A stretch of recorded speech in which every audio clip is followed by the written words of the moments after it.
Maiinit na balita ngayong tanghali. Paghahanda para sa ikatlong State of the Nation Address ni Pangulong Ferdinand Marcos Jr. puspusa na.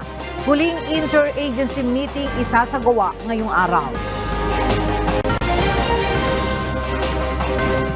Suspended Mambantarlac Mayor Alice Guo dapat na voluntaryong sumuko kasunod ng paglalabas ng arrest order ayon kay Senator Gatchalian. Kampo ni Guo tiniyak na nasa Pilipinas pa rin ang alkalde. Umano'y Pilipino na nabiktima ng human trafficking sa Myanmar natuklasan na Chinese pala ayon sa Bureau of Immigration. ACT Teachers Party List Representative Franz Castro, ex-representative Zatur Ocampo, inatulang guilty sa kasong child abuse. Bagong istasyon ng EDSA busway sa PhilAm Quezon City binuksan na. Ilang elevator sa busway station sinira ayon sa MMDA. At US President Joe Biden at Donald Trump kapwa nanawagan ng pagkakaisa kasunod ng tangkang assassination sa Republican presidential candidate.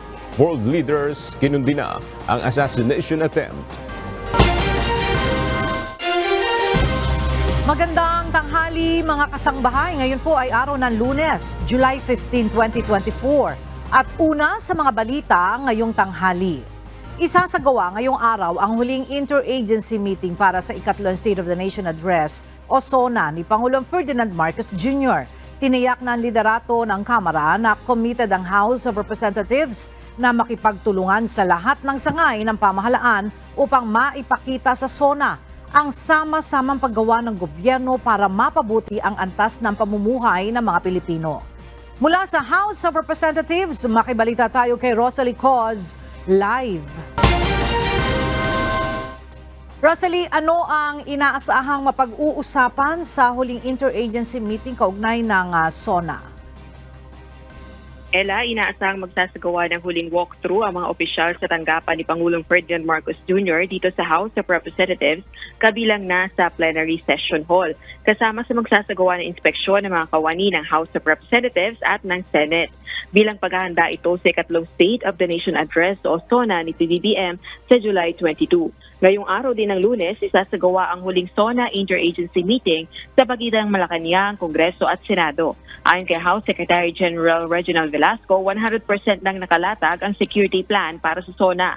Sa July 18 naman, inaasahang matatapos ang renovations na isinasagawa sa North at South lobbies ng main building ng House of Representatives. At sa darating na Biyernes hanggang araw ng Lunes, na araw ng SONA, ipatutupad ang lockdown dito sa batasang pambansa bilang bahagi ng pagpapaigting ng seguridad para sa makasaysayang event. Balik sa iyo, Ella. Maraming salamat, Rosalie Coz. Iniyak ni House Speaker Martin Romualdez ang agarang pagpasa sa panukalang 2025 national budget. Inaasahan namang isusumite ng Department of Budget and Management ang 6.352 trillion peso National Expenditure Program sa Kongreso sa July 29. Nagbabalik si Rosa Licod. 6.352 trillion pesos ang halaga ng panukalang pambansang pondo ng Marcos administration para sa taong 2025. 10% na mas mataas ito sa 5.768 trillion peso budget ngayong taon. Inaasahan ng Kongreso na isusumiti ito ng Department of Budget and Management sa July 29, isang linggo pagkatapos ng ikatlong State of the Nation Address o SONA ni Pangulong Ferdinand Marcos Jr.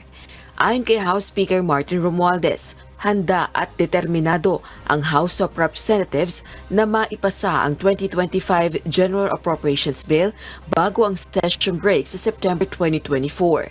Titiyakin din ito ang papanahon na transmission ng spending bill sa Senado. Bukod sa 2025 national budget, committed din ang Kamara na ipasa ang iba pang priority measures ng PBBM administration. Batay sa liderato ng Kamara, ito ay upang matiyak na naaaksyonan ng Kongreso ang lahat ng mga kinakailangang panukala upang suportahan ang pag-unlad ng bansa. Sa ikatlong sona ni PBBM, inaasahang muli nitong ilalatag ang mga pangunahing legislative measures na kinakailangan upang tugunan ang mga pangunahing suliraning kinakaharap ng Pilipinas. Umaasa naman si Speaker Romualdez na magkakaroon ng mas maikting na ugnayan ng Kamara sa Senado sa ilalim ni Senate President Francis Chis Escudero. Rosa Licoz, UNTV News and Rescue. Diyos ang aming sandigan, serbisyo publiko ang aming pinahahalagahan. Nagpaabot ng mensahe si Pangulong Ferdinand Marcos Jr. para kay dating US President Donald Trump matapos na magtamo ng sugat sa nangyaring assassination attempt sa kanyang campaign rally sa Butler, Pennsylvania noong Sabado, July 13. Sa ex-post ni PBBM, sinabi nito na mabuti na lamang at nakaligtas si Trump at ipinagpapasalamat na nasa maayos itong kalagayan matapos ang insidente. Bilang kasama naman ang lahat ng mga taong nagmamahal sa demokrasya sa buong mundo, binatikos ni Pangulong Marcos Jr. ang lahat ng uri ng karahasang pampolitika. Binigyan din nito na ang boses ng tao ay dapat laging mangibabaw. Inatasan na ni Pangulong Ferdinand Marcos Jr. ang Department of Social Welfare and Development o DSWD at Special Assistant to the Secretary Anton Lagdameo na pangunahan ang pagbibigay ng tulong sa mga naapektuhan ng pagbaha sa Mindanao, partikular sa Matanog sa Maguindanao del Norte. Ang detalye ay hatid ni Nel Maribohok live. Nel, ano na yung inihatid na tulong ng national government para sa mga kababayan nating binaha sa Mindanao? Yes, Aga, ayon sa Presidential Communications Office o PCO, 76 na residente ng munisipalidad ng Matanog sa Maguindanao del Norte na bahagyan nasira ang kanilang tahanan ay nakatanggap na ng tagli 5,000 piso, tagsa 10,000 piso sa 286 residents na tuluyang nasira ang bahay. Bukod pa sa ibinigay na tulong sa mga residente na nasa Balabagan Evacuation Center na nagbigay ng kabuang 785,000 pesos para sa mga bahagyang nasira ang bahay at kabuang 100,000 pesos naman sa mga totally damaged ang kanilang bahay. Si Special Assistant to the President, Anton Lagdameo, ang nagrepresenta kay Pangulong Ferdinand Marcos Jr. Ayon sa DSWD, nagbigay ng direktiba si Pangulong Ferdinand Marcos Jr. para sa agarang paghahatid ng tulong sa mga naapektuhan ng pagbaha sa Mindanao dahil sa epekto ng habagat. Binigyan din naman ni DSWD Secretary Rex Gatchalian ang halaga ng proactive measures sa disaster preparedness habang tiniyak niya ang mabilis na responde sa mga lugar na apektado ng kalamidad sa Bangsamoro Autonomous Region in Muslim Mindanao o BARM at sa iba pang bahagi ng riyon. Yan muna ang ating update. Balik sa iyo, Aga. Alright, maraming salamat, Nel Maribohok. Matapos ang 4 na magkakasunod na linggo ng oil price hike, magandang balita para sa mga motorista dahil magkakaroon ng rollback sa presyo ng mga produktong petrolyo bukas, araw ng Martes, July 16. Sa anunsyo ng mga oil company, bababa ng 95 centavos ang presyo ng kada litro ng diesel, habang 60 centavos naman ang bawas sa presyo ng gasolina. Samantala, piso at 15 sentimos naman ang magiging tapya sa presyo ng kerosene. Binuksan na ngayong araw ng Department of Transportation ang pinakabagong istasyon ng EDSA Busway sa Philam, Quezon City. Kumpara sa ibang mga istasyon, meron itong elevator upang hindi mahirapan ang mga senior citizen at persons with disabilities na sasakay sa busway. Mula sa Quezon City, alamin natin ang detalye kay JP Nunez live. JP, bukod dyan sa Philam Station, kailan naman target ng DOTR na gawing operational naman yung mga elevator sa ibang istasyon ng EDSA Busway? Aga, ayon nga sa DOTR, expectedly yung ibang mga elevator sa iba pang mga istasyon ay pwede na rin magamit ngayon.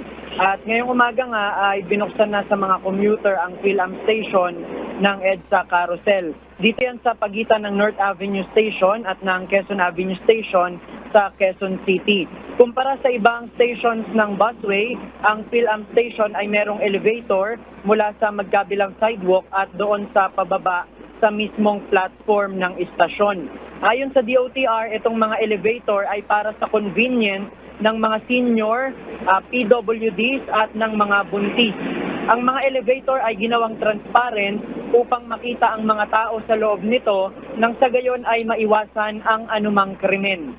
Sa ngayon, merong 5 istasyon ng busway ang merong elevator. Kabilang dyan ang Monumento Station, Bagong Barrio Station, EDSA Balintawak Station at Guadalupe Station. Nasa 97 million pesos ang nagastos ng ahensya para sa proyekto, kasama na rin ang expansion sa ilang istasyon ng EDSA Carousel. Ang Metropolitan Manila Development Authority o MMDA ang katuwang ng DOTR sa pag-maintain ng busway. Ang pakiusap nila sa publiko ay ingatan ang paggamit ng elevator dahil meron ng insidente ng pambabato kung saan nabasag ang ilang panel nito. Sa larawang ibinahagi ng MMDA, makikita ang mga basag na salamin ng elevator sa Bagong Barrio Station, Balintawak at sa Guadalupe. Yan muna ang ating latest live mula dito sa Quezon City. Balik sa iyo, Aga. Maraming salamat, JP Nunez. Inihayag ng Land Transportation Office o LTO na wala nang dapat backlog ng driver's license sa mga naisyuhan ng papel na lisensya. Ayon sa LTO, napadahalan na lahat ng kanilang opisina sa buong bansa ng supply ng plastic cards na ginagamit sa pag-iimprenta ng plastic driver's license. Narito ang report ni JP Nunez. Mayroon ng sapat na supply ng plastic cards ang mga licensing office ng Land Transportation Office o LTO sa buong bansa, ayon kay LTO Chief Assistant Secretary Vigor Mendoza II. Sa pahayag ng opisyal, sinabi nito na dapat ay wala nang may hawak ng papel na driver's license dahil natugunan na ang lahat ng backlog. Ngunit batay sa datos ng ahensya, mayroon pang nasa 5% ng milyon-milyong naisyuhan ng papel na lisensya ang hindi kumukuha ng driver's license card. Dahil dito umaapela ang LTO sa mga motorista na palitan na ang mga papel na lisensya. Maaari umanong mag-message sa kanilang Action on the Spot Viber account ang mga motorista na hindi pa nakakakuha ng driver's license card. Sa Viber number ng LTO na 0929-2920-865, pwede nilang ipadala ang nascan o picture ng papel na lisensya. Ayon kay ASEC Mendoza, agad nilang ipiprint ang driver's license sa kanilang central office at bibigyan ng opsyon na pwede itong ipa-deliver sa pamamagitan ng accredited courier service ng LTO. Matatandaan na nito lamang Abril ngayong taon muling nakapag-issue ng driver's license card ang ahensya matapos nitong mag-release ng mga papel na lisensya noong nakaraang taon dahil sa iba't ibang issue sa supply ng plastic cards. JP Nunez, UNTV, News and Rescue. Diyos ang aming sandigan, serbisyo publiko ang aming pinahahalagahan. Nag-overshoot o lumampas sa runway ng Busuanga Airport ang isang eroplano ng Philippine Airlines o PAL kahapon July 14. Ayon sa PAL, galing sa Mactan Airport ang PAL Flight PR2680, sakay ang 53 pasahero at 4 na crew ng eroplano. Kinumpirma rin ng Civil Aviation Authority of the Philippines o CAAP na walang nasugatan sa insidente at ligtas na nakababa ng eroplano ang mga sakay nito. Noong Sabado, July 14, isang Cessna plane naman ang lumampas din matapos maglanding sa Plaridel Airport, ayon sa CAAP. Bumangga pa ito sa gilid na bakuran at kalapit na residential property na walang tao. Nagtamo ng minor injuries ang piloto ng eroplano habang hindi naman nasaktan ang kasama nito na isang estudyanteng piloto. Ayon sa CAAP na magsasagawa ang ahensya ng investigasyon kaugnay sa pangyayari. Plano ng DICT na lagyan ng restriksyon ang free public internet service na nakaistasyon sa iba't ibang lugar sa bansa. Bunsod ito ng mga pag-abuso sa paggamit ng free wifi na layong ipagamit sa mga mas produktibong pamamaraan. Ang detalye sa ulat ni Asher Cadapan Jr. Umabot na sa 13,000 sites nationwide ang nabuksan na para sa programa kaugnay sa Free Public Internet Service o Wi-Fi. Binuksan nito ng Department of Information and Communications Technology o DICT sa mga pampublikong lugar gaya ng mga public hospital, educational institution, government office, transport terminal, plaza at public market. Ayon kay DICT Secretary Ivan John Uy, nasa 9.8 million users na ang nakinabang sa libreng internet. Magaling naman anya ang mga Pinoy sa paggamit ng teknolohiya, ngunit tila naaabuso ang free Wi-Fi. Some people actually really abuse the free Wi-Fi. No? They go and watch movies or whatever, and then ang nangyayari, bumabagal. Dahil, so yung mga kapitbahay nila, hindi masyado makagamit ng free Wi-Fi dahil puno, no? Traffic dahil puro videos ang mga dina-download nila. Paliwanag ng kalihim, wala pang mga restriksyon sa paggamit ng free Wi-Fi nang simulan nilang italaga ang serbisyo sa iba't ibang lugar sa bansa. Kaya nais baguhin ng ahensya ang kalibrasyon ng mga free Wi-Fi service upang magamit ito sa mas produktibong paraan. So, we may start blocking or restricting the free Wi-Fi to access online education sites, telemedicine sites, e-commerce sites, but not the sites that are non-productive. Target ng DICT na makapagbukas ng hanggang 125,000 sites para sa free Wi-Fi sa mga public area sa buong bansa. Asher Cadapan Jr., UNTV News and Rescue. Diyos ang aming sandigan, serbisyo publiko ang aming pinahalagahan. Nakapagtala ang Department of Tourism ng mas mataas na kita sa unang 6 na buwan ng taong 2024. Umakyat naman sa 6.21 milyong trabaho sa sektor ng turismo ang naitala sa Pilipinas noong 2023. Narito ang report ni Harry Ilagan. Umakyat sa higit 282 billion pesos ang kita ng turismo ng Pilipinas sa unang 6 na buwan ng 2024. Ayon sa Department of Tourism, 32% itong mataas kumpara sa 212 billion pesos na nakolekta sa parehong panahon ng nakaraang taon. Kita po natin na meron ng epekto yung mga programa ng administrasyon ng ating Presidente, Ferdinand R. Marcos Jr., to ensure that Philippine tourism recovers and resurges and napatuloy po yung Pilipinas bilang isa sa mga preferred destinations ng ating mga turista. Sa pamamagitan ng pakikilahok ng Pilipinas sa iba't ibang travel expo ay naipakilala ang ating bansa bilang isa sa kilalang tourism destination sa buong mundo. At sa tulong din ng enhanced e-travel, mas pinabilis nito ang sistema sa pagbisita ng mga turista sa bansa. Isang one-stop shop electronic travel application system kung saan ang health declaration, departure at arrival form at iba pang dokumento ay maaaring isumite online. Samantala, batay sa Philippine Statistics Tourism Accounts, umakyat sa 6.21 milyong trabaho sa turismo ang naitala sa Pilipinas noong 2023. Mas mataas ito ng 5.84 milyon noong 2022 at hindi nalalayo sa 6.3 milyon target sa employment sa turismo para sa taong 2028. Dagdag pa ng DOT, tumaas din ang Tourism Direct Value Added o ang kontribusyon ng turismo sa ekonomiya. Mula 1.41 trilyon pesos noong 2022, halos 48% ang tinas nito o umabot sa higit 2.0 trilyon pesos noong 2023. Travel brings happiness and joy to one's life. And nakakatulong din po tayo sa ating mga kababayan sa pamamagitan ng pag-travel natin. Dahil every time na nagta-travel tayo, tutulungan natin yung ating mga hotel industry, ating transport sector, pati na rin po yung ating mga local vendors. Tiniyak naman ng DOT na payapa at ligtas na bumisita sa mga tourist destination sa bansa. Harry Ilagan, UNTV, News and Rescue, Diyos ang aming sandigan, serbisyo publiko ang aming pinahalagahan.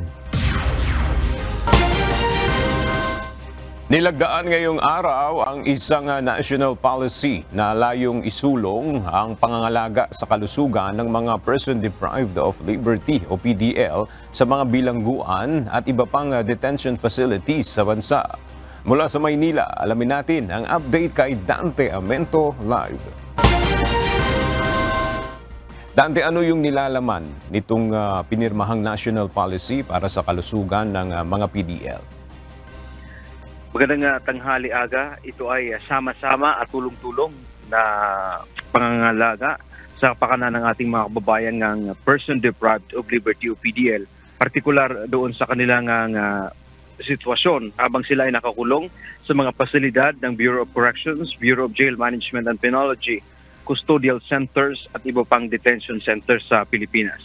Mahalaga na magkaroon ng maayos na kalusugan ng mga bilanggo o itong tinatawag nilang equal access sa health services ng pamahalaan dahil nga nakita natin sa siksikan o congested ng mga piitan, may problema doon sa kanilang kalusugan at sa pamamagitan ng nilagdaan kanina na Joint Administrative Order na National Policy on Promotion and Protection of Health ng mga PDL ay inaasahan natin magkakasama ang iba't ibang mga ahensya ng gobyerno tulad ng Department of Health, Philippine Health Insurance Corporation of PhilHealth, Bucor, BGMP at maging ang DILG para maisakatuparan ang mga programa kaugnay sa kalusugan o pangangalaga sa kalusugan ng ating mga kababayang mga PDL. Tiniyak ng gobyerno na sa ilalim ng bagong programang ito ay walang maiiwang PDL pagdating sa kanilang mga kalusugan. Kabilang sa nakitang pangunahing mga sakit na kumakalat sa mga piitan sa bansa ay yung upper tract respiratory diseases at mayroon din umanong sakit sa balat at mayroon ding mga hypertension dahil nga maraming mga piitan ay mainit doon sa kanilang mga lugar. Yan man ang ating update mula dito sa Maynila. Balik sa iyo, Aga. Maraming salamat, Dante Amento. Hindi hadlang ang mga rehas ng piitan para makamit ang pangarap na makapagtapos ng kolehiyo. Yan ang pinatunayan ng 6 na persons deprived of liberty o PDLs na tumanggap ng kanilang college diploma mula sa Davao del Norte State College sa commencement exercises sa Davao Prison and Penal Farm ngayong araw. Binati ni Commission on Higher Education o CHED Secretary Prospero Popoy de Vera ang mga PDL graduates sa kanilang dedikasyon na makapagtapos ng kolehiyo sa kabila ng pagkakapiit sa mga kulungan. Kahanga-hangaan niya ang kanilang pagsisikap bilang mga scholar ng bayan na dumaan din sa admission at assessment test tulad ng regular na estudyante. Ang college education behind bars ay proyekto sa pagtutulungan ng gobyerno, non-government organizations at state and university partnership program. Nagpaabot din ng pagbati si Supreme Court Associate Justice Jose Maides Marquez bilang guest speaker sa mga nagsipagtapos na PDL. Na ang unang hakbang sa pagkamit ng edukasyon at pagbabago ay isang personal na desisyon. Kinakailangan nito ng tapang at kumpiyansang mag-ambisyon ng mas maliwanag na kinabukasan at ng patuloy ng motibasyon na harapin ang mga pagkakataong makakatulong at makakaangat sa sarili. Nagsimula na ngayong araw ang 3 araw na event para sa selebrasyon ng Philippine Disability Convention and Expo 2024. Ito ay bahagi ng pagdiriwang ng National Disability Rights Week na layong itaas ang kamalayan at itaguyod ang karapatan ng mga person with disabilities. Mula sa Pasay City, makibalita tayo kay Jed Neresina live. Jed, ano-ano ba yung mga activities na tampok sa selebrasyon ng National Disability Rights Week? Aga dito nga sa 3 araw na Philippine Disability Convention and Expo 2024, inaasahan natin yung iba't ibang mga aktibidad gaya ng Gallery by Artists with Disabilities, booth at businesses ng mga PWDs, job fair at work opportunities. Tampok din dito sa nasabing aktibidad ang iba't ibang talento at gawa ng mga kababayan nating PWDs. Mayroon ding mga government booths dito aga na maaaring puntahan sa 3 araw na convention at expo. Ito nga ay bahagi ng pagdiriwang ng National Disability Rights Week na idineklara ni Pangulong Ferdinand Marcos Jr. na layuning itaas ang kamalayan at itaguyod ang karapatan ng mga persons with disability, promoting inclusion, Celebrating Abilities and Advocating Access ang tema ngayong taon. Ang mismong simula aga ng National Disability Rights Week 2024 celebration ay sa July 17 pa at hanggang sa July 22 ay inaasahang may iba't ibang aktibidad ring inihanda ang Department of Social Welfare and Development at National Council on Disability Affairs gaya ng mga workshops, fun run na tampok at mga kababayan nating PWDs. Ayan muna ang update dito sa Pasay City. Balik sa iyo, Aga. Maraming salamat, Jed Resina. Naniniwala ang isang mambabatas na dapat voluntaryong sumuko si suspended Mambantarlac Mayor Alice Guo kasunod ng paglalabas ng arrest order laban sa kanya. Narito ang report ni Harleen Delgado. Sumuko na lang. Iyan ang pananaw ni Senator Sherwin Gatchalian kay suspended Mambantarlac Mayor Alice Guo matapos ilabas ng Senado ang arrest order laban sa kanya. Ayon sa mambabatas, dapat mag-voluntary surrender na lang ang suspendidong alkalde dahil sigurado naman anyang batid na nito na may arrest order laban sa kanya. Nitong Sabado, inihain ng Office of the Sergeant at Arms o osaan ng Senado katuwang ang Philippine National Police ang arrest order laban kay Guo sa kanyang farm sa Mambantarlac, ngunit wala ito doon. Pinuntahan din ng ilang pabrika ng pamilya Guo sa Valenzuela, Balintawak at Bulacan para ihain ang arrest order sa mga kaanak ng alkalde na sina Jiang Guo at Wen Yilin na sinasabing magulang ni Mayor Guo at mga kapatid nitong si Sheila, Wesley at Seaman Leal Guo, ngunit hindi rin sila natuntun doon. Sinubukan ding ihain ang arrest order kay dating Technology and Livelihood Resource Center Deputy Director General Dennis Cunanan, ngunit wala rin ito sa nakasaad na address. Ang tanging personal na natagpuan ng USAA ay si Nancy Gamo na sinasabing accountant ni suspended Mayor Guo. Dinala si Gamo sa Senado at sumailalim sa medical check-up para matiyak na nasa maayos itong kondisyon. Kasalukuyang nakadetine sa loob ng Senado si Gamo. Hindi pa tiyak kung kailan muli magkakaroon ng operasyon ng USAA para sa paghahanap kina suspended Mayor Guo at iba pang pinaaresto ng Senado. Harleen Delgado, UNTV News and Rescue. Diyos ang aming sandigan, serbisyo publiko ang aming pinahahalagahan. Posibleng nasa bansa pa rin si suspended Mambantarlac Mayor Alice Guo at ang mga kapwa na sampahan ng reklamo ng human trafficking sa illegal na pogo sa Mambantarlac. Ayon sa Bureau of Immigration, maging ang pinaghahanap na si Apollo Kibuloy ay wala pa ring travel record paalis ng bansa. Ang detalye sa ulat ni Ryan Lacanlale. Wala pang namomonitor ang Bureau of Immigration o BI na lumabas na ng bansa ang religious leader na si Apollo Kibuloy at si suspended Mambantarlac Mayor Alice Guo.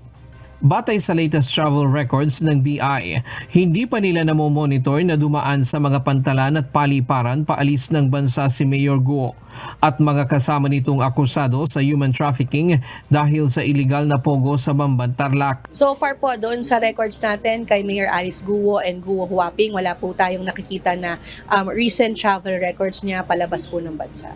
Pero ayon kay Sandoval, dahil lookout bulletin lamang ang inisyu ng Department of Justice, maaari pang lumabas ng bansa sina Mayor Guo kung wala silang ibang kaso.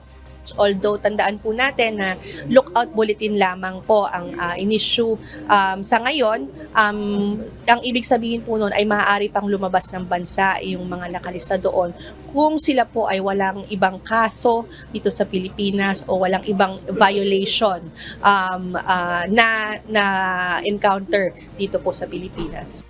Nag-utos na ng pag-aresto ang Senado kay Mayor Alice Guo dahil sa patuloy nitong hindi pagsipot sa kanilang pagdinig.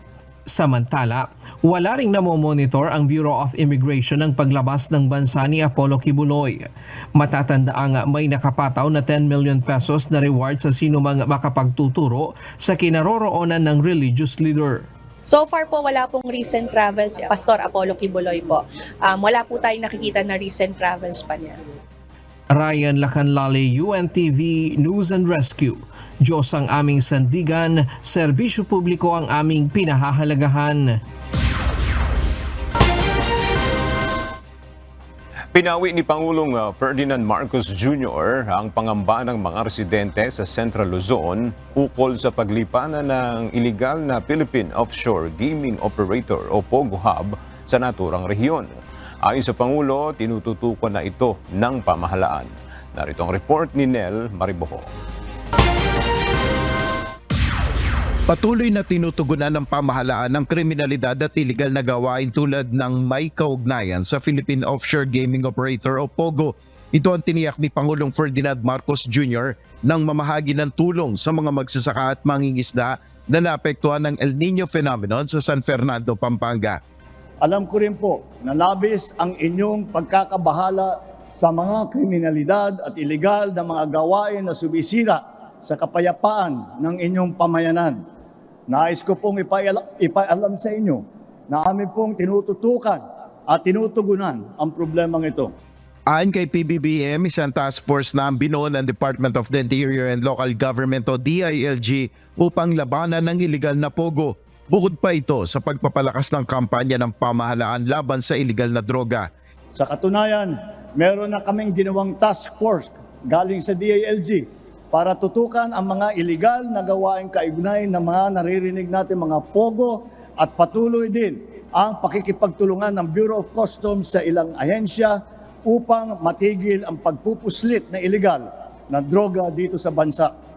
Patuloy din po ang mga hakbangin ng PIDEA upang masawata ang iligal na droga. Hindi tinukoy ni Pangulong Marcos sa mga iligal na aktibidad na nakaugnay sa pogo. Ngunit kamakailan, 2 high-profile raids ang isinagawa ng mga otoridad sa Pogo Hubs sa Central Luzon, isa sa Bamban Tarlac noong Marso at isa naman sa Porac, Pampanga noong Hunyo. Sa naturang Pogo Hubs, naisalba mga dayuhan at Filipino workers. Pinaniniwala ang sangkot ng mga Pogo na ito sa human trafficking at iba pang mga paglabag sa mga umiiral na batas. Nel Maribuhok, UNTV News and Rescue. Diyos ang aming sandigan, serbisyo publiko ang aming pinahalagahan.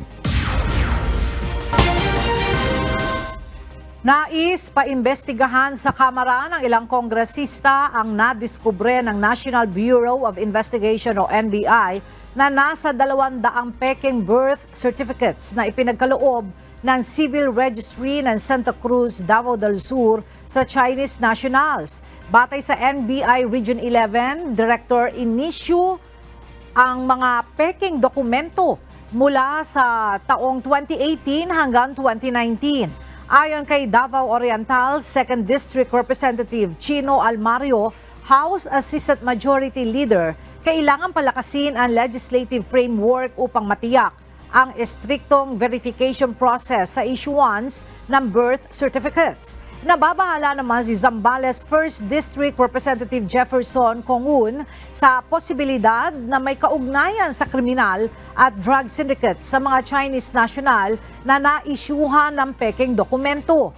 Samantala, nais namang malaman ni Lanao del Sur 1st District Representative Zia Alonto Adyong, House Assistant Majority Leader, kung may backer ba ang mga ito. Tinuligsa rin ito ang anyay kawalang respeto sa ating national security at sovereignty. July 9 nang arestuhin sa tanggapan ng Department of Foreign Affairs sa Davao City ang isang Chinese national dahil sa paggamit ng peking dokumento. Nabisto ng Bureau of Immigration ang isang lalaking Chinese na nagpanggap na Pilipino matapos na mai-repatriate mula sa Myanmar. Ayon sa Bureau of Immigration, nagpakilala ang nasabing lalaki bilang alias King, 40 anyos, at idineklara ang kanyang sarili na Filipino pagdating sa inspeksyon sa airport. Base sa record, July 2023 nang umalis ng Pilipinas patungo ng Thailand si alias King gamit ang Chinese passport. Inamin umano nito na ginamit niya ang kanyang Chinese passport alinsunod sa payo ng recruiters upang hindi na umano matanong sa purpose ng kanyang pagbiyahe. Mula Thailand ay tumawid umano ang dayuhan patungo ng Myanmar kung saan siya nabiktima ng human trafficking. Ngunit ng kalaunan ay pinakawalan din at naaresto naman ng Thai immigration kung saan siya naditine ng 3 buwan. Sa takot na mapadeport sa China, nagpanggap umano si King bilang isang Pilipino at dito na siya na-isyuhan ng embahada sa Bangkok ng travel documents upang makabalik sa Pilipinas. Sa ngayon ay nakadetine na ang dayuhan sa holding facility ng Bureau of Immigration sa Bicutan at naharap sa deportation charges. Hinamon ni Commission on Elections o COMELEC Chairman George Erwin Garcia ang nag-aakusa sa kanya na tumanggap umano siya ng malaking halaga ng pera mula sa South Korea na maglabas ang mga ito ng sinumpaang salaysay. Una na naglabas ng affidavit of denial si Garcia sa issue. Narito ang report ni Dante Amento. Malisyoso at bahagi ng demolition job. Ito ang iginiit ni Commission on Elections o COMELEC Chairman George Erwin Garcia sa lumabas na isyong tumanggap ng 1 bilyong piso ang isang opisyal ng COMELEC. Una nang sinabi ni Garcia na walang iba kundi siya ang pinatutungkulan nito. Hamon ni Garcia sa nag-aakusa na tumanggap umano siya ng pera galing sa South Korea na maglabas ito ng sinumpaang salaysay o sworn affidavit. Dagdag pa ni Garcia, nag-issue na siya ng affidavit of denial para makasuhan kung nagsinungaling siya. Sana po yung mga nag-aakusa, magkaroon din sila ng pinanumpaan na statement para din mapawian naman o mapailan din ang kaso kapag nagsisinungaling para maparusahan din. Para maparusahan ako kung nagsisinungaling. Si Sagip Party List Representative Rodante Marcoleta ang unang naglabas ng issue sa media sa kanyang press con hinggil sa opisyal ng COMELEC na tumanggap umano ng pera. If the money involved here is not so huge, well, first of all, why do you need 49 bucks? Offshore accounts. Are you supposed to move sizable amounts of money globally? Kaya kailangan mo ito. The most intriguing part here, ladies and gentlemen, is that these accounts are traceable to one COMELEC official. Noong isang linggo ay sumulat na si Garcia sa Anti-Money Laundering Council o AMLAC. Hiniling nito sa AMLAC na imbestigahan ang anyay paninira sa kanyang pangalan na tumanggap umano ng malaking halaga ng pera sa pamamagitan ng 49 na offshore accounts tulad sa Singapore, China at Amerika. Nag-issue na rin siya ng waiver para pabuksan ang mga nasabing account na umano'y nasa ilalim ng kanyang pangalan. Dagdag pa nito, kasama rin sa nag-issue ng waiver ang kanyang asawa. May sulat na rin si Garcia sa National Bureau of Investigation o NBI para imbestigahan din ang issue.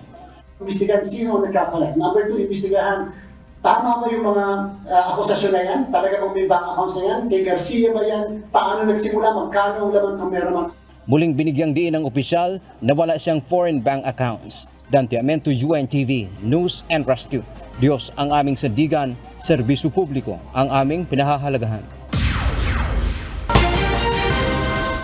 Inatulang guilty sa kasong child abuse ng isang korte sa Tagum City sina ACT Teachers Party List Representative Franz Castro at dating Bayan Muna Congressman Sator Ocampo. Batay sa desisyon ng Regional Trial Court Branch 2 sa Tagum City, napatunayang lumabag sa Section 10A ng Republic Act 7610 o Special Protection of Children Against Abuse, Exploitation, and Discrimination Act sina Ocampo, Castro at 11 pa nilang kapwa-akusado. Inatulan silang makulong ng mula 4 hanggang 6 na taon at pinagbabayad ng 20,000 pesos na civil indemnity at moral damages sa bawat isa sa mga biktima. Nag-ugat ang kaso sa insidente noong 2018 kung saan nahuli sa checkpoint sa Talaingod, Davao del Norte sina Ocampo na bumabiyahe kasama ang 14 na minor de edad na walang consent ng mga magulang. Dati namang iginiit ng mga ito na rescue mission ang ginawang pagbiyahe sa mga kabataang katutubo. Kinondena ni House Deputy Minority Leader at ACT Teachers Party List Representative Franz Castro at former Bayan Muna Party List Representative Sator Ocampo ang conviction na iginawad ng Davao del Norte Regional Trial Court Branch 2. Anila, patunay itong nagpapatuloy ang impunity at kawalang hustisya sa mga kabataang lumad sa bansa. Gayon din ang pag-atake sa lumad schools at communities. Patuloy na itinatanggi ni Castro at Ocampo ang desisyon laban sa kanila at iaapela ang desisyon ng korte. Hinatulang guilty ng korte sa paglabag sa Special Protection of Children Against Abuse, Exploitation, and Discrimination Act ang dalawa at iba pa. Naging emosyonal naman si Congresswoman Castro kaugnay ng desisyon ng korte laban sa kanila. Medyo emotional ako, no? Kasi as teacher, ang naging trabaho ko naman talaga yung pangalagaan kapakanan ng mga estudyante, at syempre yung pagbibigay ng knowledge. At ganitong kaso pa yung ikakaso sa akin, no, yung child abuse. Kaya parang masama yung loob sa ganitong decision ng judge.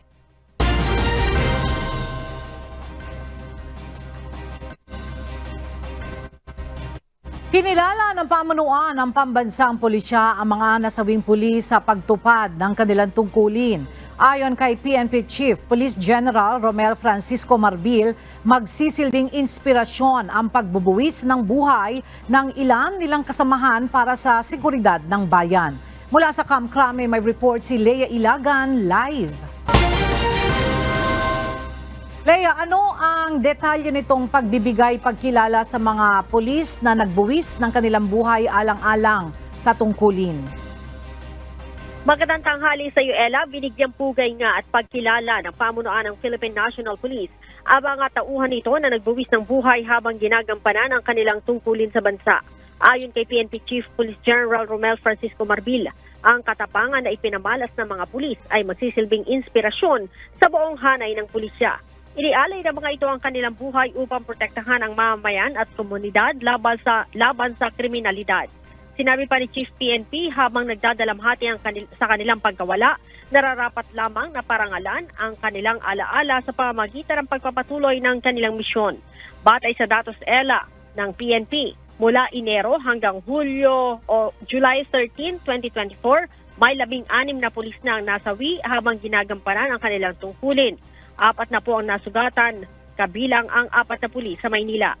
Nanawagan din si General Marbil sa lahat ng PNP personnel na huwag kalimutan ang sakripisyo ng mga nasawing kasamahan at huwag itong baliwalain. Ella? Maraming salamat, Leia Ilagan.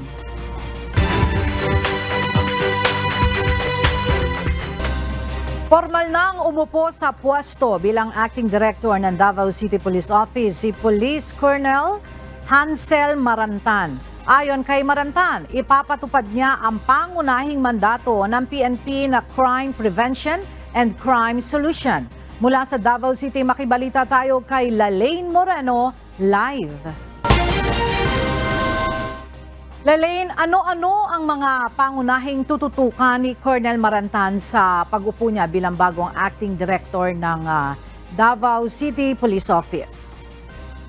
Ella, ayon kay Marantan, ang ipapatupad niya ang pangunahing mandato ng pambansang pulisya na Crime Prevention and Crime Solution.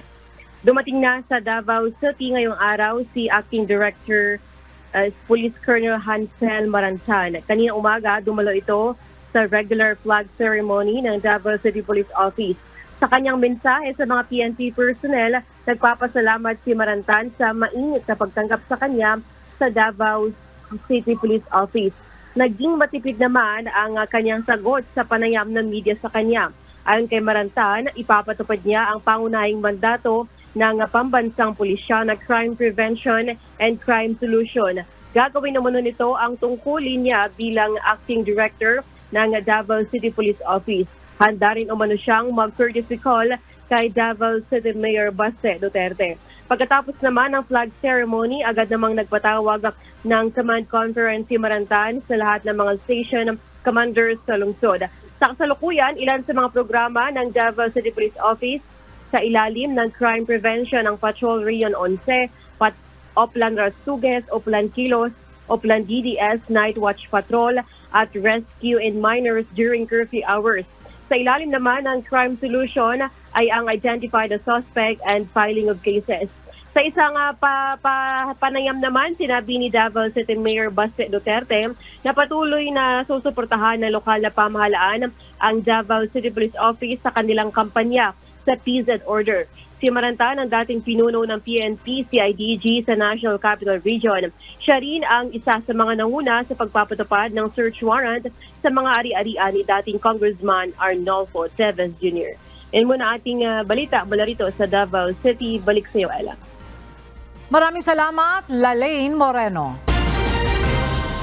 Patuloy ang paglaki ng ground deformation o pamamaga ng Bulkang Kanlaon. Ito ang naobserbahan ng Philippine Institute of Volcanology and Seismology sa loob ng nagdaang 30 araw. Batay sa tala ng PHIVOLCS, nakapagtala ng 6 na volcanic earthquakes at pagbuga ng mahigit 2,500 na toneladang sulfur dioxide ang bulkan kahapon, July 14. Maaaring nagpapahiwatig ang mga datos na ito na may paggalaw ng magma mula sa ilalim ng bulkan. Nananatiling nakataas ang Alert Level 2 sa Bulkang Kanlaon, kaya ipinagbabawal pa rin ang pagpasok sa loob ng 4-kilometer radius permanent danger zone o PDZ. Bawal din ang pagpapalipad ng anumang sasakyang panghimpapawid malapit sa tuktok ng bulkan. Nakatanggap ng tulong pinansyal ang iniwang pamilya ng 11 mga biktima na nasawi sa banggaan ng bus at pick-up truck sa Cagayan kamakailan. Ang detalye ay hatid sa atin ni Grace Doctolero live.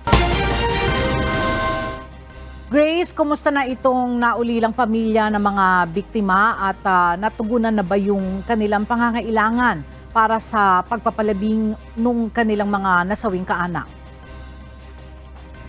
Yes, Ella, magandang tanghali. 20,000 piso ang natanggap ng bawat kaanak ng 11 na namatay mula sa aksidente. Ito ay sa ilalim nga ng programang Assistance to Individuals in Crisis Situation ng DSWD Region 2 at layunin nitong matulungan ang kanilang mga kaanak na maaring gastusin sa lamay at paglilibing. Namahagi ang kagawaran ng Kagalingan at Pagpapaunlad Panlipunan Rehiyon 2 o DSWD Region 2 ng tulong sa kapamilya ng mga biktima ng banggaan sa pagitan ng isang bus at isang pick-up sa Abolog, Cagayan noong ika-12 ng Hulyo 2024. Inabutan ng DSWD Field Office 2 ng nasa ilalim ng kanilang programang Assistance to Individuals in Crisis Situation ng 10,000 ang natanggap ng isang pamilya ang nasangkot sa aksidente kung saan 3 sa miyembro nito ang mapalad na nakaligtas sa nasabing insidente. Sila ay pawang mga sakay ng pick-up. Habang ang bawat kaanak ng 11 individual na nasawi ay nakatanggap naman ng 20,000 piso sa ilalim ng parehong programa. Layunin nitong kahit papaano ay makapagbigay ng kaunting tulong pinansyal sa mga biktima na kanilang magagamit sa pagpapagamot, gayon din sa gastusin sa lamay at pagpapalibing sa mga nasawi. Sa kasalukuyan, patuloy ang pakikipag-ugnayan ng naturang ahensya sa lokal na pamahalaan ng Abolog upang masiguro na mabigyan ng wasto at sapat na tulong ang mga biktima ng nasabing aksidente. Yan muna ang balita. Balik sa iyo, Ella. Maraming salamat, Grace Doctolero.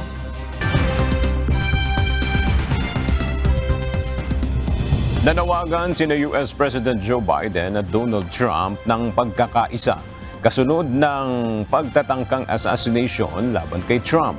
Ikinagulat ng mundo ang pagtatangka sa buhay ni Trump sa gitna ng kawalang katiyakan sa magiging epekto nito sa US presidential race. Ang detalye sa ulat ni Rosa Licoz. Take a look what happened.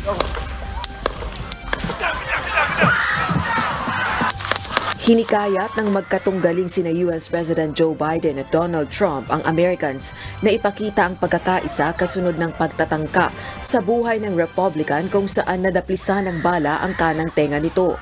Tumindi ang kawalan ng katiyakan sa kahihinatnan ng US presidential election dahil sa pag-atake. Iniimbestigahan na ng mga otoridad ang pinaniniwala ang isang akto ng domestic terrorism, gayon din ng isang matinding security failure. Batay sa Federal Bureau of Investigation o FBI, legal na binili ng shooter ang ginamit itong semi-automatic rifle. Ayon naman sa 81-year-old American Chief Executive, nagkausap sila ni Trump at nananatiling hindi malinaw ang motibo ng tinukoy na 20-year-old shooter na si Thomas Matthew Crooks. Unity is the most elusive goal of all, but nothing is important than that right now. Sa kanya namang Truth Social Network, iginiit ni Trump na mas mahalaga ngayon ang pagkakaisa ng mga mamamayan at hindi dapat payagang manaig ang kasamaan. Napaslang ng Secret Service sniper si Crooks matapos nitong magpaputok mula sa isang rooftop. Nasawi naman ang isang lalaki sa audience at 2 spectators din ang lubhang nasugatan sa insidente. Ipinag-utos na ni President Biden ang maigting na pagrepaso sa seguridad sa rally, gayon din sa isasagawang Republican National Convention sa Milwaukee kung saan inaasahang mapipili si Trump bilang presidential nominee ng partido. Kinundi na naman ng world leaders ang assassination attempt, kabilang na sina United Nations Secretary General Antonio Guterres, Ukraine's President Volodymyr Zelensky at maging si Pangulong Ferdinand Marcos Jr. Nagpaabot din ng panalangin ng Philippine President para kay Trump at sa pamilya nito. Rosa Licoz, UNTV News and Rescue. Diyos ang aming sandigan, serbisyo publiko ang aming pinahahalagahan.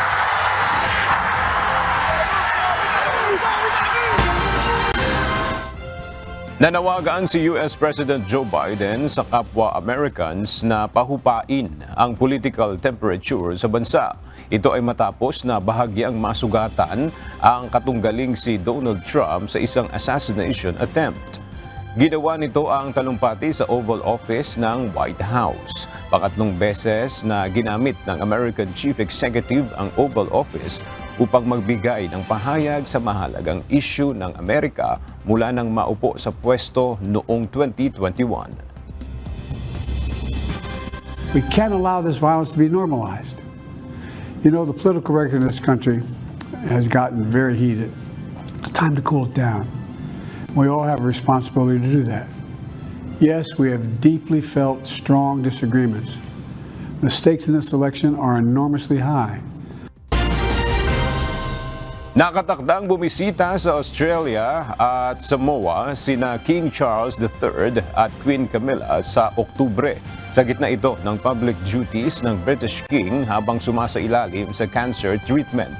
Magkakaroon ng engagements ang British Royals sa Australian Capital Territory at New South Wales bago magtungo sa Samoa para sa isang Commonwealth Summit.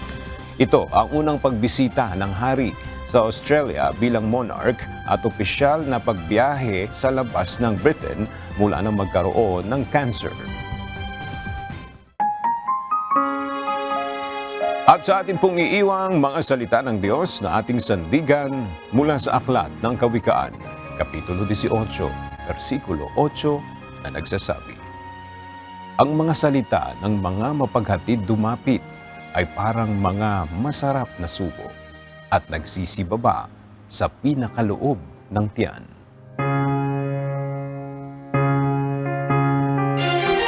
At yan ang mga balitang aming tinutukan at inaksyonan dahil sa aming pagbabalita, una, ang pagkalinga sa kapwa. UNTV-C News, may balita saan mang panig ng daigdig. At dito sa UNTV, Diyos ang aming sandigan, serbisyo publiko ang aming pinahahalagahan. Magandang tanghali.